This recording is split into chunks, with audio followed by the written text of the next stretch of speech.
Hey, my YouTube fam, stay active, stay positive, and of course, stay tuned with my channel. I am Mansi Khakkar. Heartily welcome you all to my YouTube channel. મારી ચેનલમાં તમને ભરપૂર પ્રમાણમાં એવી બધી જ માહિતી મળી જશે, જેનાથી તમે ફક્ત બહારથી જ નહીં પરંતુ અંદરથી પણ એકદમ ફિટ અને હેલ્ધી રહી શકશો.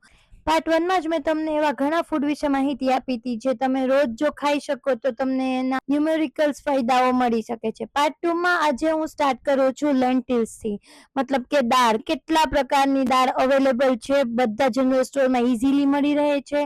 દાળ ખાવાથી પ્રોટીન તો ભરપૂર પ્રમાણમાં મળે જ છે, અને ન કે એનાથી ફક્ત હેર જ તમારા હેલ્ધી રહે છે, પણ ઓવરઓલ તમારો બોડીનો ગ્રોથ બી થાય છે. નવજાત શિશુ હોય ને એને બી 6 મહિના પછી ડોક્ટર તરત કહી આપે છે કે હવે આને ફક્ત દાળનું પાણી પીવડાવજો અને દાળ ભાત ખવડાવજો. ઇવન જ્યારે તમે નોટિસ કર્યું હશે કે જ્યારે આપણે બીમાર હોઈએ છીએ ને ત્યારે પણ ડોક્ટર આપણને સલાહ આપે છે કે જો પોસિબલ હોય તો દાળ ખીચડી ખાજો, દાળ ભાત ખાજો. કેમ કે દાળમાં ભરપૂર પ્રમાણમાં પ્રોટીન હોય છે, એનર્જી હોય છે.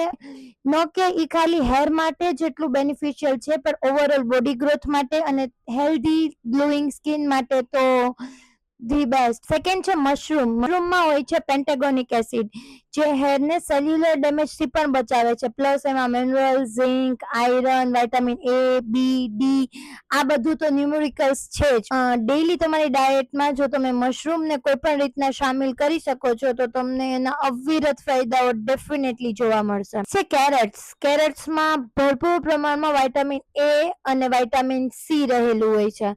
હવે બધાને ખબર જ છે વિટામિન C એટલે પેલો જ ખ્યાલ આવે દિમાગમાં ગ્લોઈંગ સ્કિન. હા, પરંતુ કેરેટ્સમાં વિટામિન C એ બી હોય છે, અને એનો બોનસ મહત્વનો ગુણધર્મ કેરેટનો એ હોય છે કે એ પ્રીમેચ્યોર ગ્રે હેર થી તમને કઈ હદ સુધી બચાવી શકે છે. મતલબ કે હેર એટલે કે સફેદ વાળ આવી જવા, ઘણા લોકોમાં અર્લી એજ થી જ સફેદ વાળ આવી જાય છે, તો એનાથી પણ કઈ હદ સુધી આપણને બચાવી શકે છે કેરેટ્સ.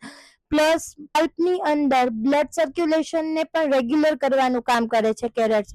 રોજ જો તમે કેરેટનું સલાડ ખાઈ શકો તો એનાથી વિશેષ બીજી કોઈ વાત છે. ટમેટોઝ. વિટામિન A, C, D અને K થી ભરપૂર. આયરન, મેગ્નેશિયમ આ બધી વસ્તુઓ તો એમાં અવિરત પ્રમાણમાં જોવા મળે જ છે. પ્લસ હોય છે એમાં વિટામિન C. અને પણ તમે તમારી રોજિંદી ડાયટમાં સેલાડ્સ તરીકે યા પછી કોઈને કોઈ શાકમાં નાખીને ખાઈ શકાય છે. એકલા ટમેટો બી લઈ શકો છો તમે, એની સ્મૂધી બનાવીને બી પી શકાય છે. આઈ મીન શેક કે કઈ બી XYZ જે વેમાં બી તમે તમારી ડાયટમાં ટમેટોને એડ કરી શકો. Must, you have to must try it. Amla, vitamin C. Amla તો હું તો કહું ડેઈલી તમારે ખાવા જ જોઈએ. હવે તમે કહેશો અરે આમલા તો ખાલી શિયાળામાં જ આવે છે. કઈ વાંધો નહીં, આમલાનો પાવડર તો આવે જ છે. બી વેરી ફ્રેન્ક, હું તો આમલા પાવડર ને રોજ રાત્રે સૂતી વખતે 1 ચમચી લઈને જ સૂવું છું. યસ, આમલાથી ફક્ત હેરને નેચરલ શાઇન, સ્ટ્રેન્થ અને સિલ્કી જ હેર નથી બનતા, પરંતુ તમારી સ્કિન જે છે એ હેલ્ધી બને છે, ગ્લોઈંગ બને છે, સેલ્યુલર ડેમેજથી બચે છે સ્કિન, અને ઈ તમારા કોલાજનને બૂસ્ટ કરે છે. આ છે હેર માટેનો વિડીયો, પણ હું તમને મારા દરેક વિડીયોમાં એટલી બોનસ ટીપ આપું છું. ધેન ઓલ્સો તમને લાઈક કરવાનું બી મન નથી થતું, જે મને બિલકુલ નથી સમજાતું. પણ આઈ હોપ કે તમે આજથી મારા વિડીયોઝને લાઈક બી કરશો એન્ડ શેર બી કરશો.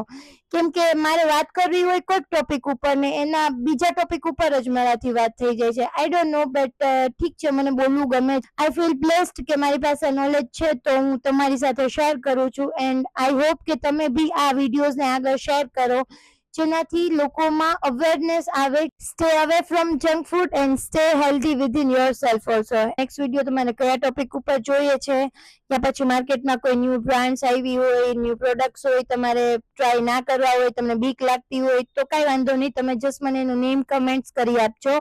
હું એ પ્રોડક્ટ પરચેસ કરીશ. 1 or 2 વીક સુધી મારી સ્કિન ઉપર હું એને યુઝ કરીશ અને પછી એના જેન્યુન ને ઓનેસ્ટ રિવ્યુઝ તમારી સાથે શેર કરીશ. બસ આજના વિડીયો માટે આટલું જ હતું. The next blog. Stay tuned. Bye bye. Love you all.